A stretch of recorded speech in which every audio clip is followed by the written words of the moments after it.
বিসমিল্লাহির রহমানির রহিম। আসসালামু আলাইকুম। দীর্ঘদিন অসুস্থ থাকার পর আপনাদের সামনে কথা বলতে পারার জন্য আল্লাহর কাছে শুকরিয়া আদায় করছি। আমার কারাবন্দী অবস্থায় আপনারা আমার কারামুক্তি ও রোগ মুক্তির জন্য সংগ্রাম করেছেন, দোয়া করেছেন। সেজন্য আমি আপনাদের সকলকে ধন্যবাদ জানাচ্ছি। দীর্ঘ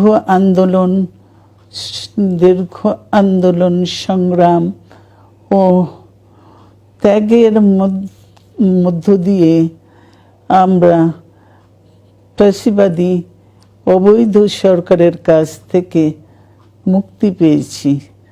আমি আন্তরিক ধন্যবাদ জানাতে চাই আমাদের বীর সন্তানদের, যারা মরণপণ সংগ্রাম করে এই অসম্ভবকে সম্ভব করেছে। শত শত শহীদদের জানাই শ্রদ্ধা।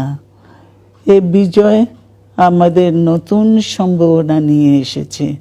দীর্ঘদিনের নজিরবিহীন দুর্নীতি, গণতন্ত্রের ধ্বংসের স্তূপের মধ্য থেকে আমাদের নির্মাণ করতে হবে এক সমৃদ্ধ বাংলাদেশ। ছাত্র তরুণরাই আমাদের ভবিষ্যৎ। তরুণরা এই যে স্বপ্ন নিয়ে বুকের রক্ত ঢেলে দিয়েছে, সেই স্বপ্ন বাস্তবায়নে করতে মেধা, যোগ্যতা, জ্ঞান ভিত্তিক গণতান্ত্রিক বাংলাদেশ গড়ে তুলতে হবে। শোষণহীন সমৃদ্ধ বাংলাদেশ।